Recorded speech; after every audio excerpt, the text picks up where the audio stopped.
Bem, estamos aqui gravando a revisão da disciplina Tópicos Integradores para os alunos da Alcindo Castella, que farão prova no dia 16, tá? E estamos gravando tanto na Teams, que vai estar disponível aí para você a gravação, quanto no YouTube. Então, a do YouTube eu colocarei aqui no grupo e aqui, o da Teams você pode fazer download.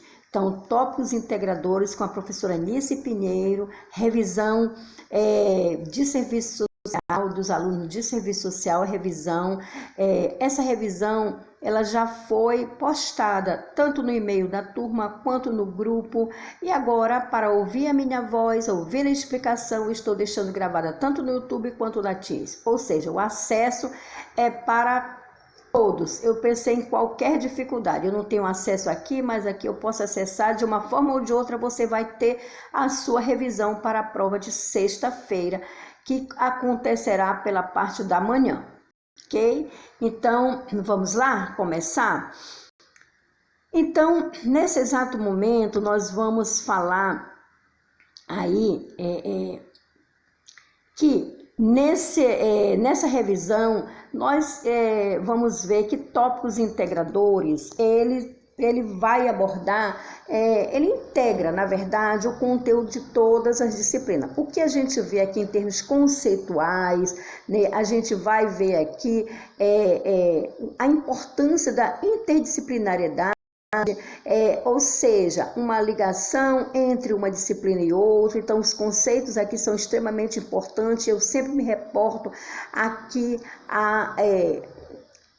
não somente aos conceitos, mas ao raciocínio crítico e reflexivo que os alunos precisam ter, né, através desses conteúdos ministrados. Então, aqui é só relembrando, né, sempre eu coloco a fundamentação da ementa, que é o que nós, o caminho, que é o norte daquilo que nós estamos vivenciando, que nós estamos estudando. Então, para você ver o quanto é importante você saber que nós estamos seguindo uma trilha, né? Então, vamos lá.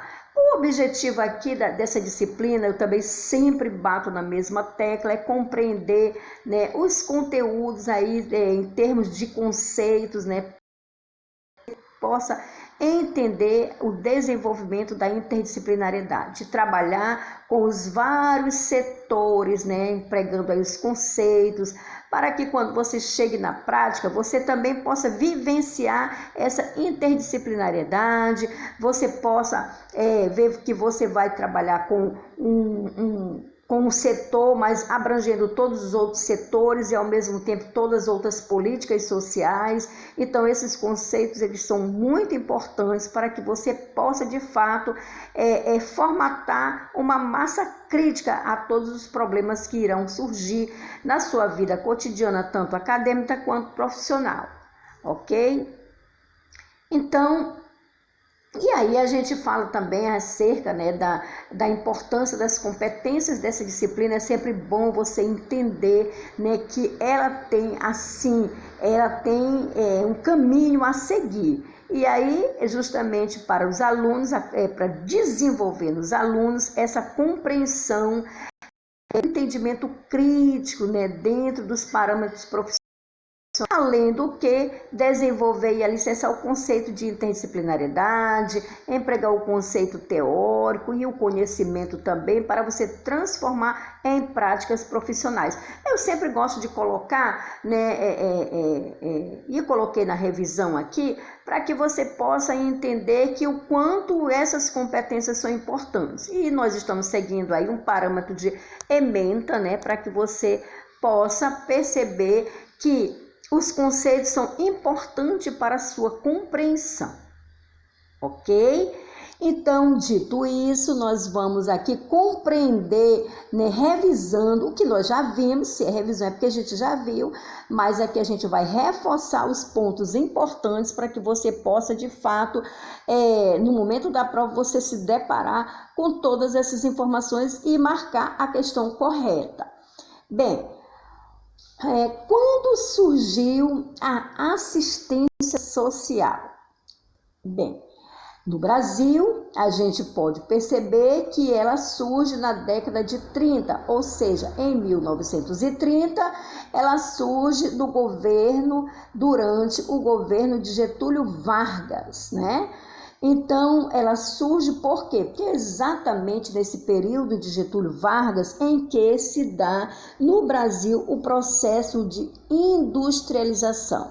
Quando há esse processo de industrialização, acontece também a urbanização. Ora, essa urbanização, ela vai contribuir para a saída das pessoas da zona rural para a zona urbana, e aí essas pessoas, elas vão ter interesses em trabalho, vão formar o que se chama de classe trabalhadora e, com certeza, consequentemente, vai haver N necessidades oriunda dessa necessidade vital da classe trabalhadora, né? Então, com certeza, o serviço social, ele só existiu e só existe porque nós temos aí uma relação ligada ao capitalismo, e o capitalismo, ele surge justamente nesse processo de industrialização, que aqui no caso foi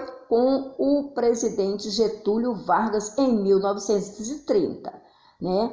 Então, antes disso, as bases ideológicas do serviço social, ela tinha as bases, né, da Igreja Católica, muito embora que em Getúlio Vargas essas bases ideológicas também ainda estavam aí arraigadas, né?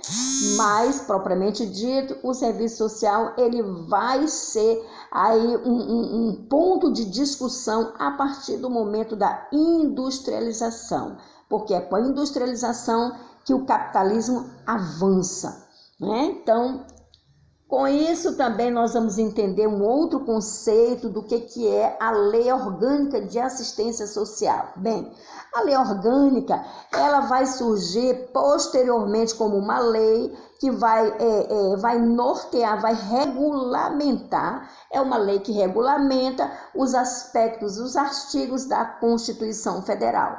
Nossa Constituição Federal, ela é de 1988, é a Constituição chamada Constituição Cidadã, e que ela, por que Constituição Cidadã? Porque ela traz os anseios dos movimentos sociais, das camadas populares. Então, esses anseios, eles se tornaram anseios e que viraram aí artigos, muito deles, e dentre eles, o artigo 203 e 204 da Constituição Federal vem afirmar a política de assistência social como política pública, como dever do Estado e direito do cidadão. Bem, estava na Constituição, mas não estava regulamentado, só dizia, né, que a assistência social é direito de todos e dever do Estado, mas não dizia como que esses aspectos que ia ser organizado, como que ia se dar esses critérios, né? Então, a LOAS, ela vem justamente regulamentar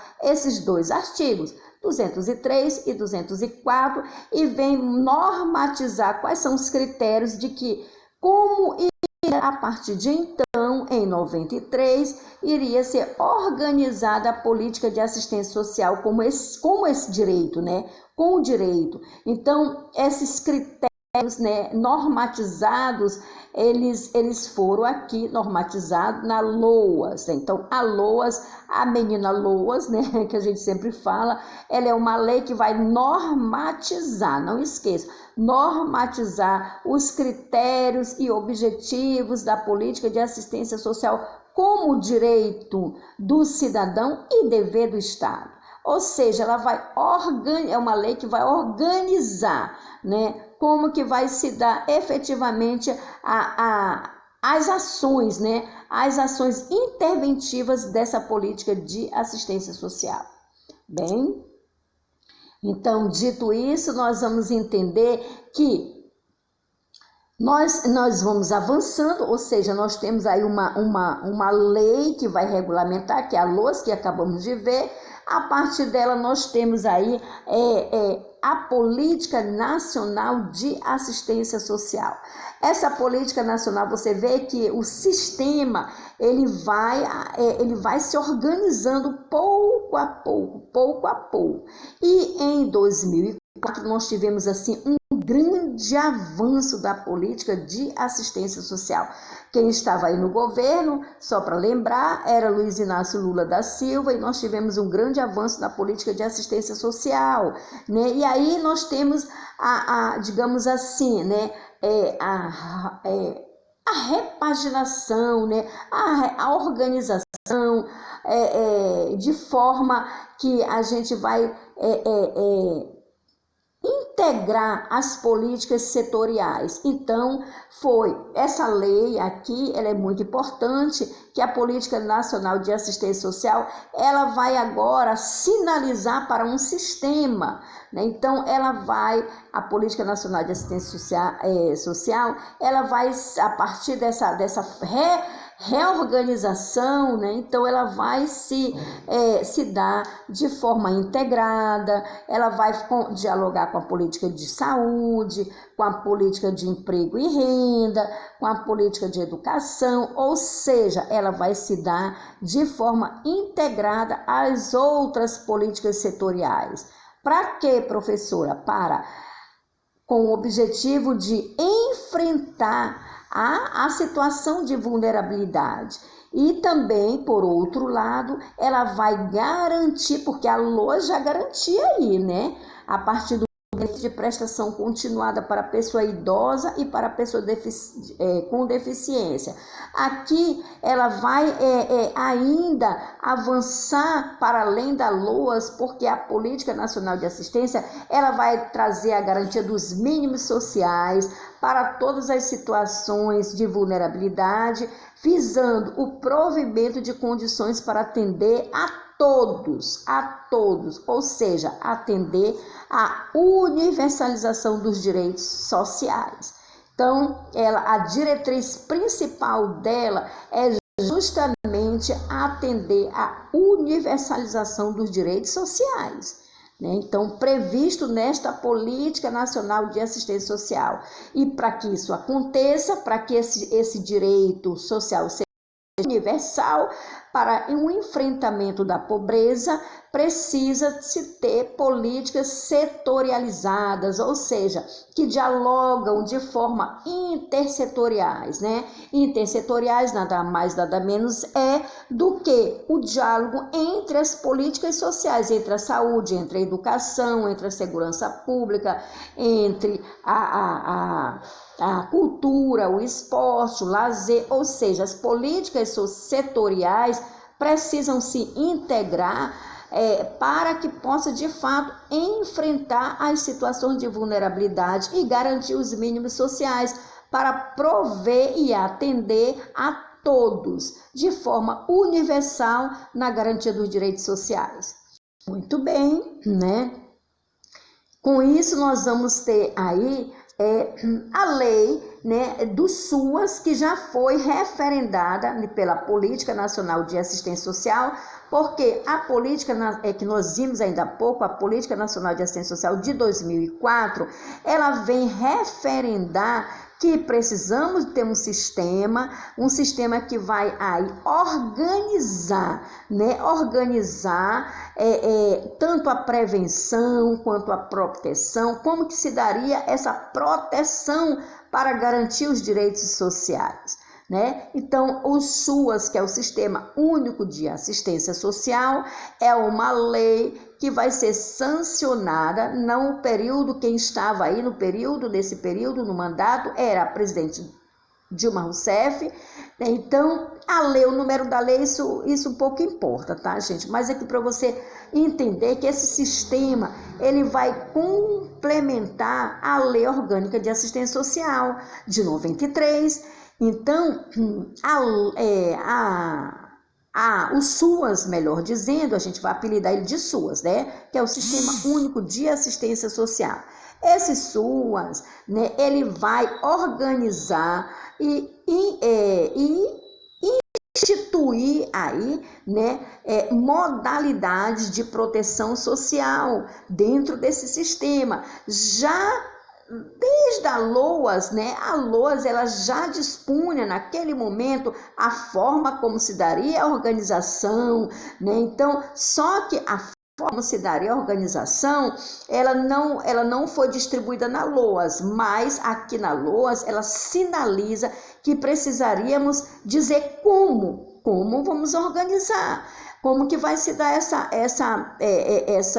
essas proteções, como que essas proteções, esse direito social vai acontecer. Então, aqui no SUAS vai justamente organizar os setores para a proteção social de todos aqueles, né, que precisam, que acessam, não independente, inclusive de situação de vulnerabilidade. O direito é universal, é para todos a quem dela necessitar. Então, como vai se dar a funcionalidade do SUAS, né? O que é e como é que funciona? O Sistema Único de Assistência Social, o SUAS, ele é um sistema, o próprio nome já está dizendo, né, gente? Ele é um sistema público e ele vai, não esqueçam da palavra, organizar os serviços, né? Porque a LOAS, ela regulamenta, ela vem regulamentar em 93, vem dizer que a gente precisa ter um serviço que possa atender a todos de forma universal. Aqui, o SUAS é a lei que vai dizer como que nós vamos ofertar, como que nós vamos integrar esses serviços, como que nós vamos superar as situações de vulnerabilidade pessoal e social. Ou seja, ele é um sistema que ele vai organizar em todo o Brasil, né, os serviços, ele organiza os programas, os projetos, os serviços e os benefícios. Mas você pode dizer também que ele organiza os serviços. Quando eu digo que organiza os serviços, eu estou falando de tudo. Ele organiza os serviços da política de assistência social no Brasil. Então, ela fica em sintonia em todo o Brasil, né? Você vê que todos por porte de município. Então, os municípios, todos os municípios brasileiros estão organizados em sua política de assistência social, obedecendo a este modelo, né, do Sistema Único de Assistência Social. Então, lá nesse sistema, além de oferecer os serviços, oferece também os benefícios. Professora, me diga aí um exemplo de um benefício. Por exemplo, o benefício de prestação continuada dito lá na LOAS, que é para a pessoa com deficiência e para a pessoa idosa, a LOAS citava esse benefício. Para quem né, qual é o perfil de pessoa que vai acessar esse serviço na LOAS, especifica isso. Aqui não. Além de especificar, vai dizer onde vai ser acessado este benefício. Como, ou seja, vai falar da metodologia, né, do como que esse benefício vai ser ofertado, onde ele vai ser ofertado. Então, você vê que é um sistema para atender, né, os serviços e para atender os benefícios, né, para superação das situações de vulnerabilidade das famílias, né? Então, você vai ver aí que os benefícios assistenciais, eles serão prestados a públicos específicos, como pessoa com deficiência e pessoas idosas que estão em situação de vulnerabilidade. Então, por isso são públicos específicos, porém, de forma integrada, essa pessoa idosa, ela não só vai acessar um benefício assistencial, mas ela também, além de acessar, ela também vai estar inserida em serviços. Ou seja, você vai perceber a partir do SUAS que vai haver uma integração entre os benefícios e os serviços, né, para que possa superar toda a situação de vulnerabilidade, para que a família possa superar. Então, a articulação, a intersetorialidade é importante, né? Então, você vê que o SUAS é um sistema que chegou para ficar. Agora, em pleno 2021, ele tem avançado cada vez mais, mas tudo inicia em 2004, lá no período da presidente Dilma, em que esse sistema é uma lei, né, que vai trazer a proteção social para as famílias que estão em situação de vulnerabilidade e também em situação de risco pessoal e social. E aí você vai dizer, mas professora, para que foi criado o SUAS, né? A lei, né, a Política Nacional de Assistência Social foi criada em 2004 e logo no outro ano, em 2005, o SUAS. O SUAS ele foi implantado, né, com o compromisso de quê, professora? De acabar de uma vez por todas com essa situação, com essa tradição do assistencialismo. Não só do assistencialismo, mas das ações fragmentadas. Então, ele vai incorporar, né, nesse sistema, ele vai incorporar os programas, os projetos, os serviços e os benefícios de forma a integrar a todos eles, né? Com o objetivo de quê? De proteção social. Então, ele vai promover aí o quê? Um rompimento com o assistencialismo que mesmo com a Constituição de 88 ainda persistia, né?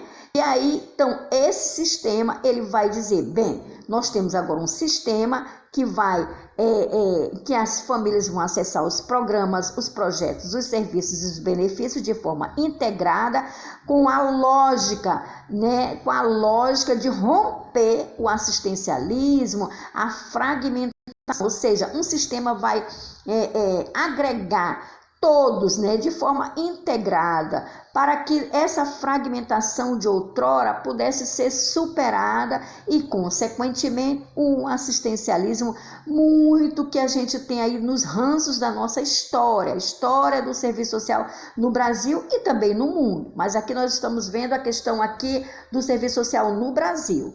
Então, esse sistema, ele vai trazer tanto as proteções, né, básica e especial, que vai trazer a prevenção e a proteção, a prevenção às situações de pobreza, de vulnerabilidade, que a gente antigamente falava pobreza, agora nós falamos vulnerabilidade. Então, a proteção social básica, ela prima pela prevenção, é a porta de entrada da prevenção das famílias que estão em situação de vulnerabilidade. Professora, como que a gente vai trabalhar a superação da vulnerabilidade? A assistência social sozinha não tem como, por isso que ela precisa da intersetorialidade, ela precisa dialogar com outras políticas sociais, a exemplo do emprego e renda, da cultura, do esporte, do lazer, da saúde, da habitação, ou para quê? Para justamente prevenir toda e qualquer situação de vulnerabilidade. Então, os programas, projetos, serviços e benefícios da prevenção, eles estão contemplados aí na básica. A exemplo, nós podemos dizer o programa Bolsa Família, é um programa que está ligado à prevenção. Então, as famílias que são atendidas aí no programa Bolsa Família, elas também fazem parte, né, da Casa da Família, para que elas possam ter atividades socioeducativas, socioassistenciais, que motivem essas famílias para saírem dessa situação de vulnerabilidade e um dia saírem do programa Bolsa Família a partir do momento que elas tenham uma rentabilidade, tenham o seu protagonismo, tenham uma perspectiva, tenha novas possibilidades e com novos projetos de vida. Então, é a parte da prevenção, é a parte que a gente fala proteção social básica. E a especial? A especial é para atender aquelas famílias que, além de estarem em situação de vulnerabilidade, também estão em situação de risco. Aí eu poderia muito bem dar um exemplo para você daquele menino, né, que passou aí nas mídias sociais, em que ele for pelo padrasto. Então, aquele menino, ele vem de uma sequência de violações de direitos, que o atendimento dele seria na proteção especial. Por quê?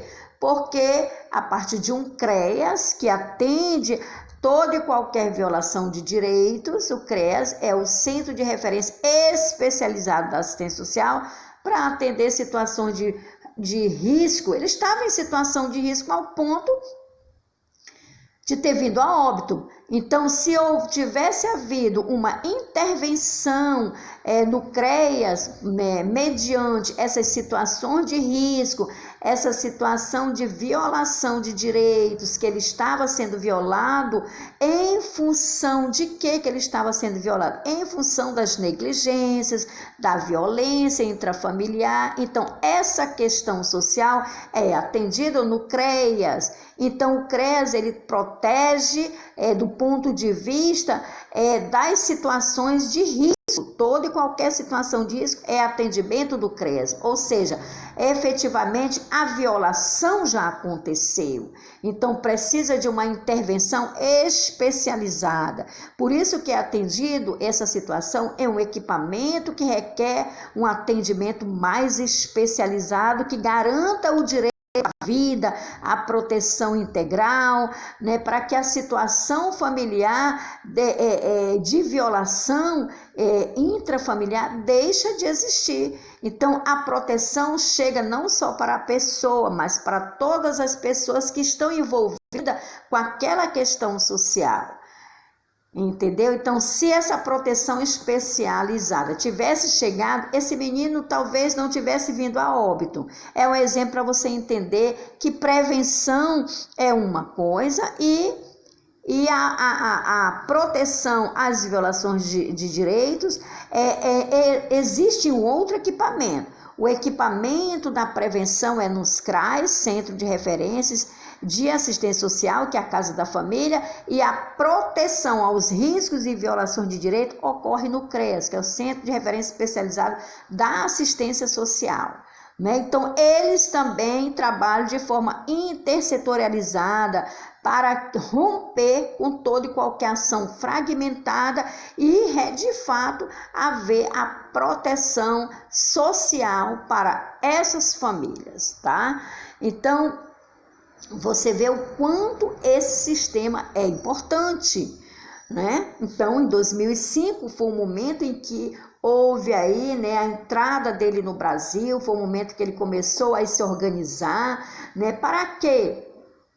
Para ofertar assistência social em todo o Brasil, promovendo o quê? A proteção social às famílias, às crianças, aos adolescentes, aos jovens, às pessoas com deficiência, aos idosos, ou seja, a quem dela necessitar. Porque as violações de direitos não ocorrem só nas famílias em situação de vulnerabilidade, ocorre a quem dela necessitar. E aí você viu o exemplo que passou aí nas mídias, nessa semana que se passou com aquela criança que foi morta até de forma brutal, Então, em que a polícia apontou, sinalizou como sendo uma violência intrafamiliar por um ente querido, por uma pessoa da família.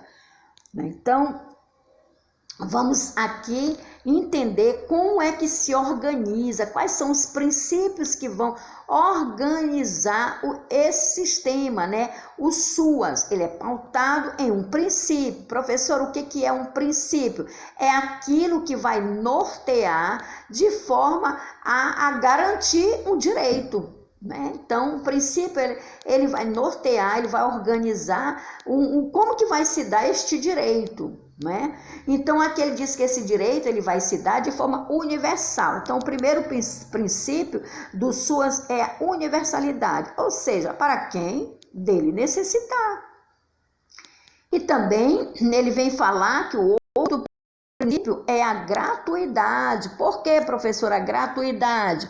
A gratuidade é nada mais, nada menos que você não vai pagar por acessar esse serviço como era outrora, no período em que a saúde, lá em Getúlio Vargas, só era para quem tinha carteira assinada, ou seja, era só para poucos, e aqui não, é gratuito a quem dela necessitar. E a igualdade, outro princípio, todos serão atendidos de forma igual, seja aquele que está em situação de vulnerabilidade, seja aquele que não está, entendeu? Então, por exemplo, se aquele menino que tem condições socioeconômicas, que eu dei o exemplo ainda há pouco, que vê óbito, fosse atendido no CREAS, ele ia ser atendido tal qual um outro que na mesma situação chegou no CREAS e está em situação de vulnerabilidade. Então, igualdade para todos, né?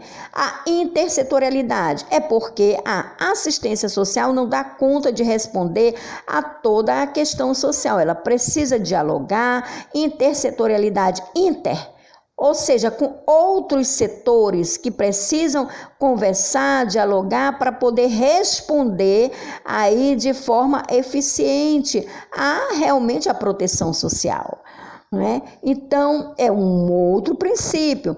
A integralidade da proteção social, ela precisa se dar de forma integral, né? Ou seja, todos que dela necessitar. Então, você vê a importância desses princípios aí. Então, não esqueça que esses princípios vão organizar aí o Sistema Único de Assistência Social, certo? Professor, e as diretrizes do SUAS, né? O que é uma diretriz? É o caminho, é aquilo que vai nortear, é aquilo que vai trazer uma resposta àquela ação. Então, quais são as diretrizes do SUAS?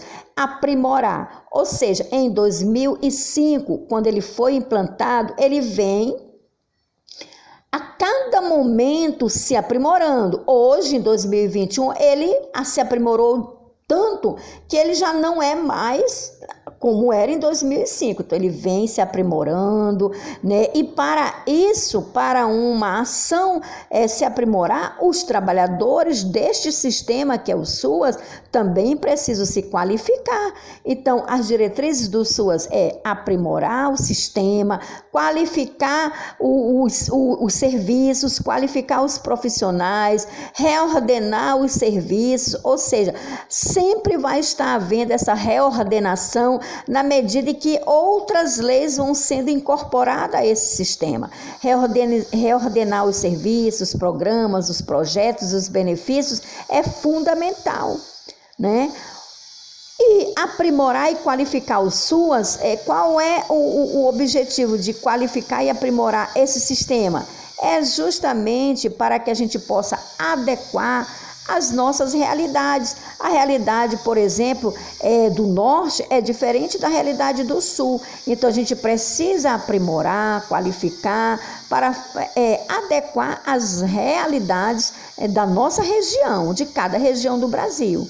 Outra diretriz muito importante é fortalecer e incrementar a intersetorialidade. Você vê que a intersetorialidade, o conceito de intersetorialidade é justamente a interrelação entre os setores, né? Como uma estratégia.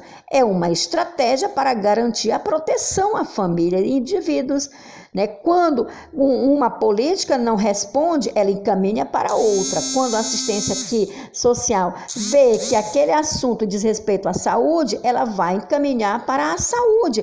E isso significa incrementar a intersetorialidade como uma estratégia de atendimento integral, né? Ou seja, a família ela é vista por todas as políticas sociais de forma integral para garantir essa proteção às famílias e aos indivíduos no Brasil. Então, essas diretrizes são muito importantes, né? Quais são os eixos? Aqui também, tudo que a gente está vendo nessa revisão aqui, tudo é muito importante, né, gente? Os eixos que estruturam. O que é uma estrutura, professora? É como se eu estivesse construindo um edifício, e aí eu precisasse de uma estrutura bem forte para poder segurar este prédio. Então a estrutura, a fundação tem que ser uma estrutura mesmo bem funda para poder segurar, para ele não vir a cair. Então isso é uma estrutura. Então qual é a estrutura que fundamenta, né?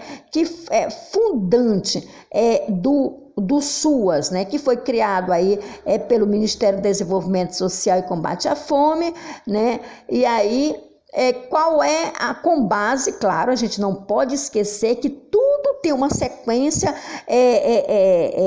de leis, né? E a lei principal, a gente já falou, a Lei Orgânica de Assistência Social, ela vem requisitando a estruturação, ao ponto que em 2005 nós vamos ter o SUAS, né? Então o SUAS ele foi um anseio da própria LOAS em 1993 e em 2005 o SUAS ele é implantado.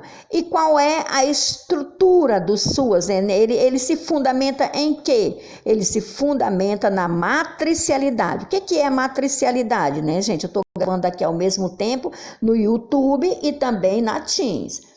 Então, você está vendo que eu estou aqui com o celular na mão, de vez em quando eu até aproximo, né, para ficar bem lógica aí a gravação no YouTube.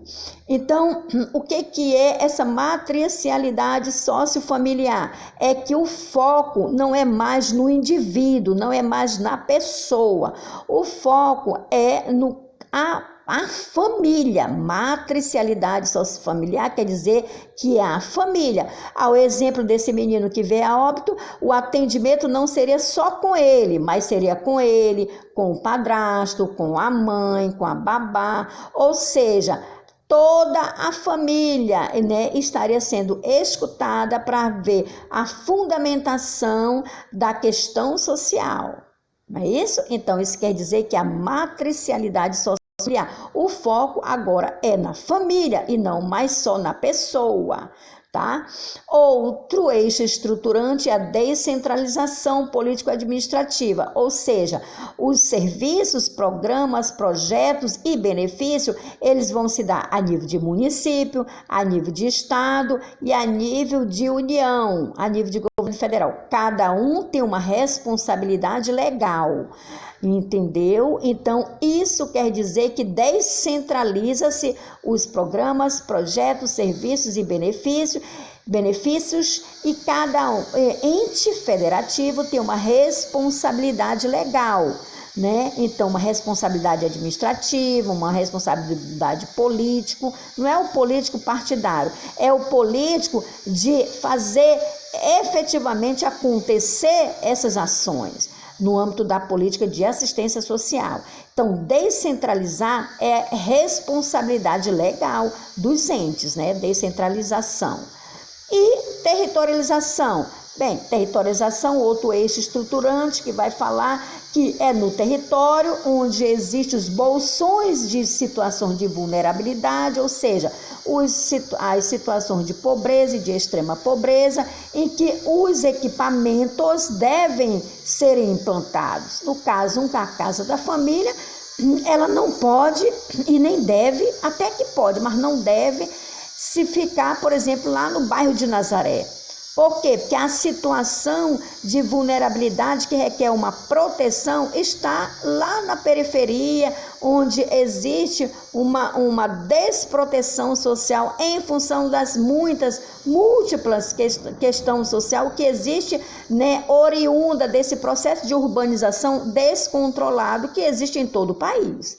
Né? Então, o território ele vai aí associar as ações do território para que o CRAS seja implantado nesses territórios de maior vulnerabilidade, para estar bem mais próximo da família, para que a família possa ter um diálogo de proximidade maior. Então, a territorialização é justamente o local de implantação desses equipamentos para aproximar o serviço com as famílias, ok? Então, vamos lá. Aqui, quem são os usuários, né? Quem é o usuário? O usuário é aquele que usa um serviço, que utiliza um serviço, né? Hoje esse termo até mudou, porque como eu estou dizendo para você, o SUAS vai se aprimorando. Antigamente, em 2005, era chamado de usuário, alguém que utiliza, que usa um serviço. Hoje eu não vou nem cobrar, porque nós ainda estamos estudando nesta revisão o SUAS em 2005, no momento em que ele foi implantado. Mas no aprimoramento do SUAS, o termo usuário deixa de existir, muitos ainda chamam, mas o termo agora é demandatários, né? Demandatários é quem demanda, é quem requisita um serviço, né? Então, nesse momento aí, quem são os usuários? Aquele que usa, quem são as pessoas que vão usar o serviço? Bem, aí são todos aqueles que estão na situação de desproteção social. E quem está em situação de desproteção social são aqueles que a gente vai utilizar um termo chamado vulnerabilidade social. Né? Então, são também usuários do SUAS não só os que estão em situação de pobreza, extrema pobreza, ou seja, em situação de vulnerabilidade social, como vimos aí o termo, mas também aqueles que estão em situação de risco, ou seja, quem é que está numa situação de risco? O exemplo daquele menino, situação de violência física, violência psicológica, violência social, negligência, ou seja, toda e qualquer situação que ela vai trazer um dano físico, um dano psicológico, ou seja, né, violações do direito. Qual é o direito de uma criança? O direito de uma criança é estudar, é ter o diálogo do pai e da mãe, é ter o carinho, é ter atenção, é ter o esporte, a cultura, lazer, é a educação, ou seja, e não está aí sujeito a situações de violência física e psicológica. Né? Então, quando lá as mídias dizem que aquela mãe ela foi negligente com aquele filho, é porque ela sabia as situações de violência física e psicológica e ela negligenciou, ou seja, ela não procurou, né, proteger o seu filho. Né? Então é por isso que, muito embora ela não tenha sido a autora principal da morte, mas o fato de você negligenciar é crime também. Então este crime ela foi coadjuvante, ela não foi a principal, mas ela foi a coadjuvante, porque quem conhece que uma criança está sendo negligenciada, automaticamente você tem obrigação, segundo o Estatuto da Criança e do Adolescente, de informar para os órgãos de proteção.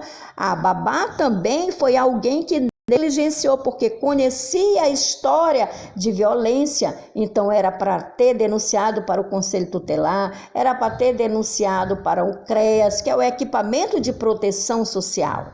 Né? Então, existe sim, né, a responsabilidade indireta dessas pessoas, porque conhecia a situação de violência e de desproteção daquela criança e não viram o risco, não perceberam o risco, a situação de risco que ele estava vivenciando, ao ponto de estarem aí protegendo essa criança, buscando a proteção nos equipamentos de proteção, na rede de proteção. É uma rede. O Conselho Tutelar faz parte da rede, o CREAS faz parte da rede, a delegacia faz parte da rede, o Ministério Público faz parte da rede. Então você está vendo que aí, no momento você está vendo aí na cena o Ministério Público e também a delegacia, que compõem os órgãos de proteção, né, a criança e ao adolescente. Então, mas eles não sequer chegaram nos equipamentos, né, de intervenção. Não chegaram nos equipamentos de intervenção, que no caso seria o CREAS juntamente com o Conselho Tutelar. Ok? Então, aqui, qual a importância do SUAS para o serviço? O SUAS, ele foi fundamental para nós passarmos de uma perspectiva assistencialista para uma perspectiva de proteção social. né? Então, a lógica do SUAS é justamente organizada, uma organizada, né? De forma que essa organização é colocar a responsabilidade para o ente, município, estado e união, de forma descentralizada, mas também com a participação da população, da comunidade, da sociedade. Então, a importância do SUAS é justamente a lógica da gestão das ações na área da assistência social passarem, a partir de 2005, para serem organizadas de forma descentralizada e com a participação da sociedade civil, né, que participa desse processo, que participou. Esse SUAS, ele não foi montado só numa sala. Eu vou aqui escrever um sistema. Tá aqui a lei? Não. Ele foi parte de conferências, de debate com a população, com os trabalhadores da assistência, com a comunidade, com as universidades, com as faculdades, com os pesquisadores, com os autores, ou seja, de forma participativa. E ele também vai evoluindo, ele vai cada vez mais buscando outros, se aprimorar a partir das conferências em que ele é avaliado.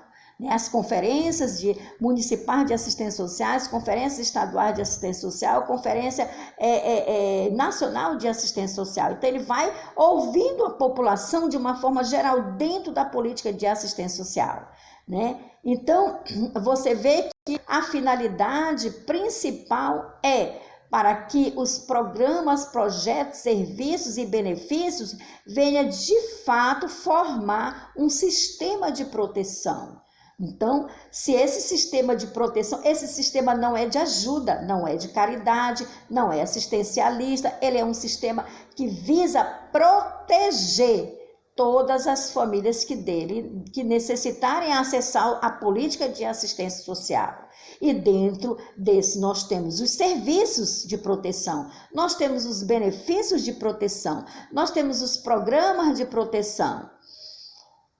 Então, você vê que tudo isso forma um sistema único da política de assistência social. Isso foi um grande avanço em 2005 para a política de assistência social, para sair de uma vez por todas da caridade, da filantropia e da benemerência, né?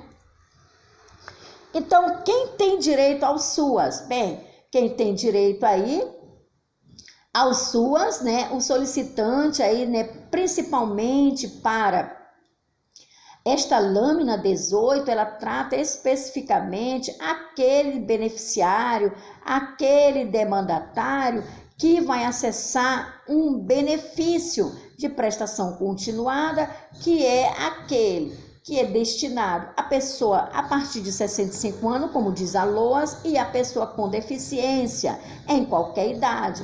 Então, neste caso, para acessar este benefício, a pessoa precisa passar por se for deficiente, por uma avaliação lá no INSS, né? Lá no INSS, e também, além de passar por essa avaliação, a assistente social do equipamento de CRAS vai analisar se de fato essa pessoa está em situação de vulnerabilidade, ou seja, se ele tem 1/4 do salário mínimo, né? Então, como renda. Por quê? Porque essa pessoa está acessando a um benefício e esse benefício ele é direcionado para as pessoas pobres, ou seja, que estão em situação de vulnerabilidade.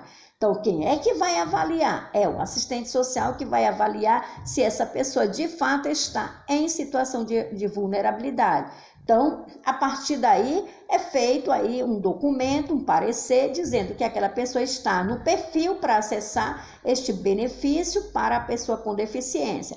Então, é um direito a esse requisitante, a esse solicitante, dele comprovar a renda para acessar esse BPC, que está contido lá na LOAS em 93, ok?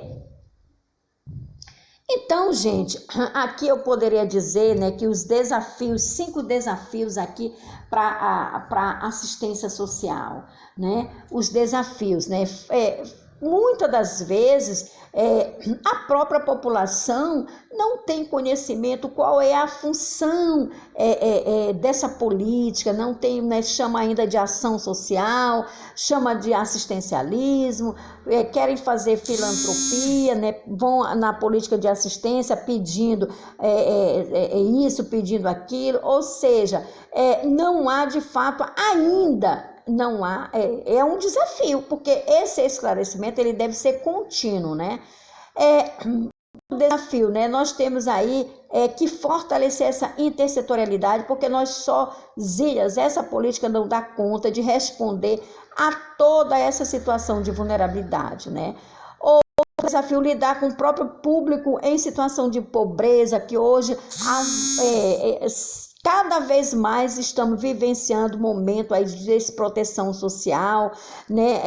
Em situação de vulnerabilidade. Esse auxílio emergencial ele vem justamente para suprir emergencialmente essa camada que está em situação de pobreza, extrema pobreza, ou seja, em vulnerabilidade social. Então, lidar com o público da vulnerabilidade ainda é um grande desafio para a gente, porque as respostas, de fato, ela precisa se dar de forma intersetorializada. Não adianta eu dar um auxílio emergencial se de fato o que essa pessoa mais gostaria de ter é o emprego, a empregabilidade. Então, lidar com o público de vulnerabilidade é entender que as políticas precisam dialogar, precisam da responsabilidade do poder público, né, para dialogar e fortalecer as políticas sociais como um todo, né? Nós temos também os recursos são muito escassos na política de assistência social para financiar os programas, projetos, serviços e benefícios, né? Nós temos a dificuldade de fazer a busca ativa, de fato aquela pessoa que está lá na periferia, né? Aquela pessoa que está aos ribeirinhos. Então é uma dificuldade para aquelas pessoas do serviço, dos programas, dos projetos, chegar de fato quem está lá invisível a essa política social, né? Adquirir habilidades fundamentais dos profissionais, né? Precisam estar em constante estudo, em constante qualificação para cada vez mais fortalecer e aprimorar as suas habilidades, né? Organização, nós precisamos, muito embora estejamos organizados a nível de município, de estado, de união, mas precisamos fortalecer cada vez mais essa organicidade, né, para que a gente possa realmente praticar uma política intersetorializada, uma política social intersetorializada, né, e de uma vez por todas contribuir para a visão assistencialista que sempre está aí nas espreitas, nos olhando, querendo chegar de uma forma ou de outra. Então a gente tem que estar sempre atento a essa postura e a essa visão assistencialista em que ficou para trás. Então veja você, qual é o significado de assistência social como política de proteção social? Olha só, gente, a assistência social, que hoje é uma política de proteção social, ela tem a finalidade de assegurar as necessidades básicas, né? Qual é uma necessidade básica? É a alimentação. Então, essa necessidade básica, quando ela bate na porta de alguém que está ali com fome, eu emergencialmente tenho que providenciar a cesta básica.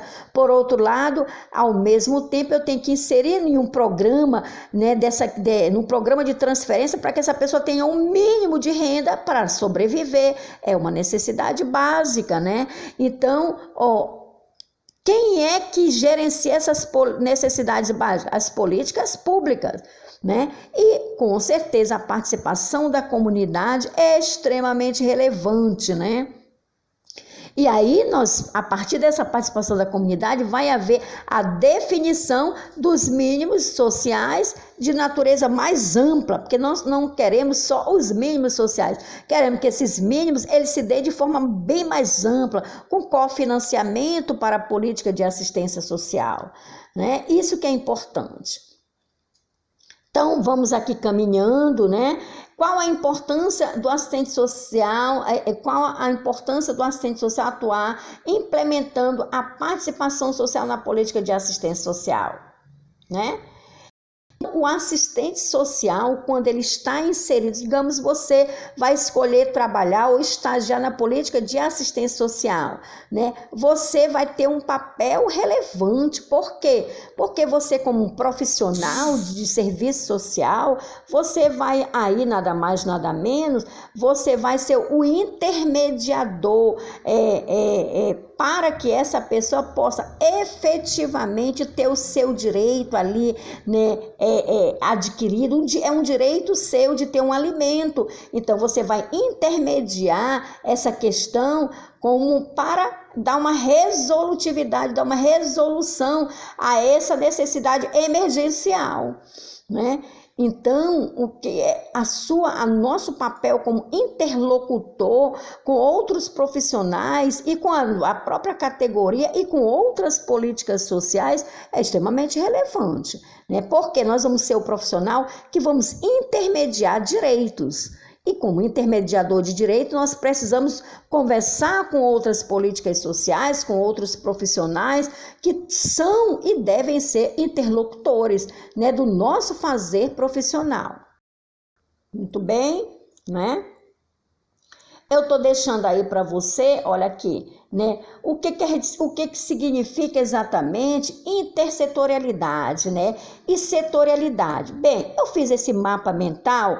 Qual é a diferença, professora, de setorialidade para intersetorialidade? Setorialidade é quando existe dentro de um mesmo setor. Por exemplo, você vai lá na CIA. Aí você vai lá na CIA, você pega uma blusa, aí a moça da venda diz assim, olha, você vai agora pagar. Ou seja, você vai dentro da própria CIA em outro setor, aí você vai paga. Aí você vai pegar a mercadoria, porque já você vai pagou. Você vai em outro, ali, naquele outro setor ali, que é o setor para pegar a mercadoria. Ou seja, dentro de uma empresa, dentro de uma instituição pública, tem os setores. Tem dentro da política de assistência, tem os setores que eu vou dialogar. Aí, né, o Bolsa Família dialoga com o CRAS, tá tudo, né, todos dois fazem parte da mesma política social. No entanto, eles precisam dessa conexão setorializada, né? E a intersetorialidade, o inter, ela está dizendo inter, é porque é de fora, é fora. Então, é a saúde que vai falar, vai encaminhar para a educação, vai encaminhar para a assistência, ou seja, vão se conectar para que o atendimento seja integral. A criança que está na escola vai para a saúde, e a que vai para a saúde tem várias questões sociais, aí várias questões sociais, que com certeza essa mesma criança vai ser atendida no SUAS. Ou seja, a família em si, ela transita em todas as políticas sociais. Isso se chama intersetorialidade. E se ela transita, nós também precisamos dialogar com essas políticas sociais. Para quê? Para integrar. É por isso que precisa haver a integração, ou seja, a intersetorialidade. Integrar para dar respostas, né, mais efetivas para essa desproteção social, né? De modo que a gente venha, de fato, proteger essa família de todas as circunstâncias, seja ela na saúde, seja na educação, seja na assistência social. Muito bem, né? Então, o SUAS, ele é um sistema de proteção social. Então, o Sistema Único de Assistência Social é um sistema que chegou para ficar e cada vez mais está se aprimorando, visando a proteção social das famílias brasileiras, tá? E para proteger, ele vai dividir os serviços, né? Ele vai dividir os serviços de modo a termos aí um equipamento chamado Centro de Referência de Assistência Social para situações, para toda e qualquer situação de prevenção. Vou prevenir as situações. Vou pegar o exemplo daquele menino que morreu. Se aquela família estivesse sendo atendida nos serviços do CRAS, eu tenho absoluta certeza que seria identificado, haveria uma prevenção para que aquela violação de direitos não chegasse àquele ponto. Ou seja, prevenir para não acontecer. Então, quando eu previno, é claro que eu previno sobre a forma sobre várias óticas, sobre a perspectiva da informação, sobre a perspectiva das ações socioeducativas, das ações socioassistenciais, tudo isso ocorre lá no CRAS. E o CRAS tem todo o território de vulnerabilidade, é lá que ele se instala, porque é o território que requer a proteção social. Então, como ele não houve a proteção, aquele menino, ele poderia ser atendido pelo CREAS porque ele estava com uma situação de violação de direitos, né? O direito dele era de ser cuidado, bem cuidado, e foi negligenciado por a violência intrafamiliar. Então, ele seria atendido no CREAS, no Centro de Referência Especializado de Assistência Social, para que, a partir daquele momento, escutar a família, escuta qualificada da babá, do padrasto, da mãe, da avó, ou seja, de todos os atores que poderiam referenciar ou referendar a informação de desproteção que aquele menino ali estaria vivenciando, né? Então, o CREAS é um equipamento para atender a família que está em situação de violação de direitos, está em situação de desproteção social. Muito bem, eu fiz um mapa mental aqui para você, é um fluxo, né? É um fluxo de procedimentos no plural, dos serviços de proteção social básica. Proteção social básica, eu coloquei aqui uma seta para a esquerda, ela é a prevenção, e a seta para a direita é a proteção social especial. Então, quais são os serviços? Eu não vou perguntar isso aqui, mas é para você entender quais são os serviços da proteção social básica. Aí nós temos CRAS, dentro do CRAS nós temos desses serviços todinhos aí, essas siglas. Professor, eu preciso saber? Não, é só para você visualizar, tá? E a proteção social especial, eu tenho outros serviços também. No caso, aquele menino que foi morto, que é o exemplo que eu estou trazendo aqui, ele seria atendido por esse serviço, o PAEF, em parceria com o Conselho Tutelar, com a delegacia, com o IML, né? Ou seja, você vê que o atendimento é integral para proteger essa criança. Como ele não foi atendido lá, o caso continua sendo atendido no IML e também na delegacia. Aí no Ministério Público, né, está sendo, então você vê que todo esse conjunto dessas etiquetas rosas fazem parte da rede que protege, né? Hoje a rede que protege, no caso desse menino, você está vendo o Ministério Público e a delegacia. Por quê? Porque o caso não chegou no CREAS, ok? Não preciso saber essas siglas, tá, gente? Não precisa saber essas siglas aí, é só para você conhecer o que é setorialidade, né? Quando eu falo aqui, ó, vou voltar aqui para você ver, ó, aqui tudo isso acontece dentro da política de assistência social. Então, é a setorialidade, é o setor, um setor conversa com outro setor e conversa com outro dentro da política de assistência social. Agora, para a gente ter o exemplo de intersetorialidade, olha aí a intersetorialidade, né? Você vê que uma família ela é atendida por todas as outras políticas sociais. Ela está no CREAS, ela está na cultura, ela está na educação, ela está no trabalho, ela está na saúde, ela está no CRAS. Tudo isso como forma de garantir os direitos sociais da família, né? Então, isso significa intersetorialidade. Quando eu coloco a setinha ligando uma política a outra política social, significa que estou dialogando, estou encaminhando um caso para uma outra política social. Significa interrelação. Eu estou integrando para dar uma resposta mais qualitativa, certo? Então, você perceba aí, só para dar o exemplo do que significa intersetorialidade. E aí você vê que, olha aqui, outro exemplo de intersetorialidade, né? Uma criança aí que, por exemplo, que matou alguém, né? Uma criança que matou, uma adolescente, melhor dizendo, geralmente adolescente, que furtou, aí roubou um celular, aí ele matou alguém para pegar aquele celular. Então ele vai ser atendido por todas essas políticas sociais, pela justiça, pelo SUAS, pelo SUS, pela educação, pela cultura, pelo esporte, pelo lazer, ou seja, pelo sistema de segurança pública, porque ali foi um ato infracional cometido.